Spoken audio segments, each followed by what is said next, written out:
Bahkan guru aja tadi profesi. Kalau guru dibayar bukan karena dia mencari bayaran, karena negara bertanggung jawab kepada hidupnya orang yang bekerja mendidik. Itu loh. Konteksnya bukan guru cari bayaran, konteksnya karena negara wajib menghidupi pendidikan, wajib menghidupi kesehatan masyarakat, wajib menghidupi agama, dan wajib menghidupi kebudayaan 4 itu. Nah sekarang filosofi konstitusi kita sama sekali tidak memperhitungkan itu. Jadi kita jadi dokter, punya rumah besar, tiangnya yang sebelah sini ini hasil orang sakit kanker 30, tiang yang sebelah sini ini hasil orang sakit ginjal, kacanya itu hasil dari orang yang seharusnya tidak opname tak suruh opname. Karena kebaikan hati dan pertolongan sesama kepada sesama umat manusia ini dikapitalisasikan, dikomoditikan. Maksud saya gini loh, Rek. Alat kedokteran nyuntik, untuk ngoperasi, untuk ronsen, gedungnya, kacanya, itu semua memang butuh biaya. Dan itu harus pemerintah yang membiayai. Tetapi ketika dokter memegang ini, itu jangan dihargai, jangan dikomoditikan. Nah terus gue sebagai manusia ngopo? Terus opo dharma baktimu opo? Kui itu peluang kamu untuk tertolong dan berkasih sayang ke organi. Nah sekarang semua sudah menjadi komoditas apa saja. Jadi ono imam sewan, ono ustad bon-bonan, gitu kan. Teman-teman sekalian, sebenarnya sekarang belok dikit tapi untuk menjelaskan ini Pak Mustafa. Anda tahu pernah makan mie godok, mie goreng, super mie, indomie seterusnya ya. Itu kan terbesar kan Bogasari, betul. Indofood yang juga punya Indosemen ya. Indofood, Indosemen, Bogasari itu bahkan menguasai Australia. Dia 80% gandum Australia dia yang ambil. Jadi sangat kaya Bogasari itu. Saya ingin katakan sama Anda, itu semua Bogasari, Indofood, Indosemen, seluruh perusahaannya itu omsetnya tidak lebih dari 45 triliun. Tommy Winata mungkin bisa 5 kali lipat. 3 konglomerat lainnya di bawahnya. Artinya di jumlah keseluruhan paling kabeh meng 200 triliun. Pertamina tok, Mas. Pertamina tok itu omsetnya 450 triliun. Jadi tidak benar kalau konglomerat itu terkaya di Indonesia. Orang yang paling kaya di Indonesia Anda tidak pernah tahu. Karena mereka ada di kerajaan sendiri yang kerajaan Indonesia tidak bisa masuk ke dalamnya. Jadi Bogasari, Indofood itu cuma 1/10-nya Pertamina atau salah satu BUMN. Padahal BUMN itu jumlahnya 220. PLN, Telkom, PJKA, Perhutani. Jadi Indonesia itu kaya raya. Kaya raya.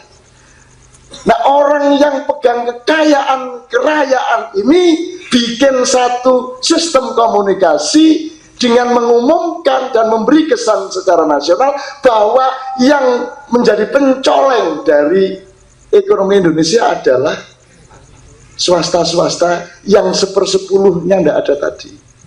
Terus kue bencine karo konglomerat. Konglomerat ki sapa? Pertamina ini semono sugih. Jadi kalau lihat BUMN segitu banyak Mas, sebenarnya setiap bayi procot itu bisa dikasih 10 juta oleh pemerintah.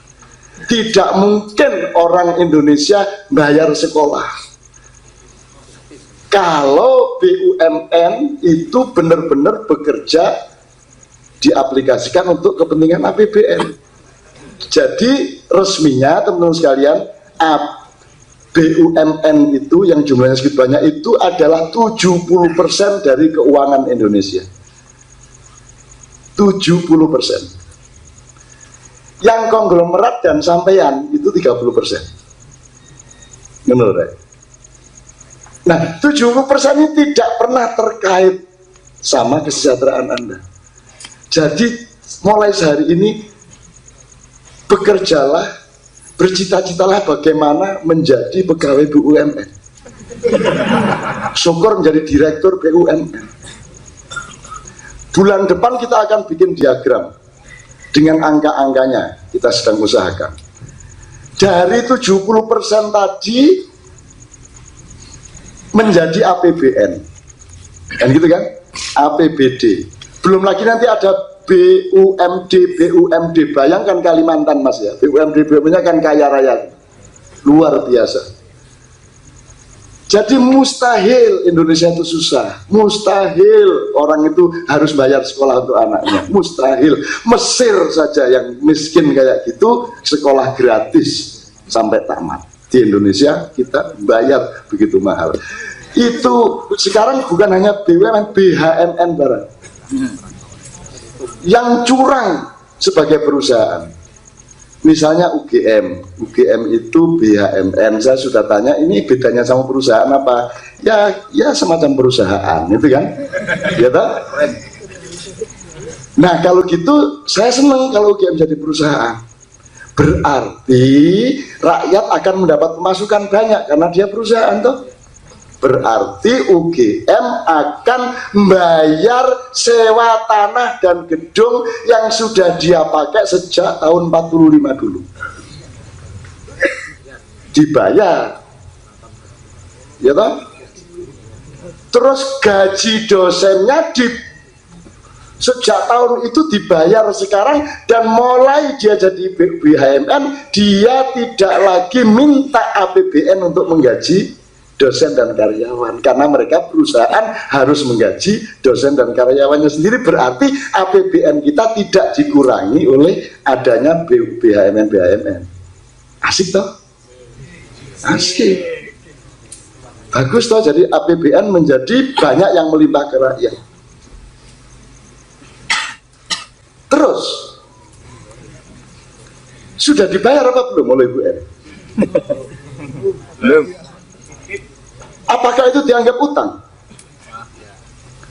Apakah terus pemerintah bikin aturan bahwa setiap BHMN mulai hari ini harus membayar karyawannya sendiri? Kan mereka pegawai negeri, yang bayar siapa? Loh, kalau memang itu perusahaan, ngapain kamu pegawai negeri kata harus itu? Kamu harus cari karyawan sendiri, betul nggak? Sampai ngerti nggak maksud saya ini, Mas? Ya. Nek kowe nggawe perusahaan kowe nggawe warung kuwi lho, Sofyan kuwi lho, nggawe warung di mall-mall, itu nyewa uangnya berapa, setahun berapa, gaji karyawannya berapa, kulaan bahan berapa, ngedole piro, terus badi piro, apa rugi piro, kan begitu. Nah ini perusahaan-perusahaan pendidikan kita ini perusahaan yang mengambil uang sebanyak-banyaknya dari wali murid, tetapi mereka tidak mau bayar karyawannya sendiri, tidak mau menyewa tanah dan gedungnya sendiri, kan begitu. Dan tidak mau membeli alat-alat sendiri, nanti tetap bikin proposal untuk dibantu oleh departemen kementerian untuk mendapatkan alat-alat itu.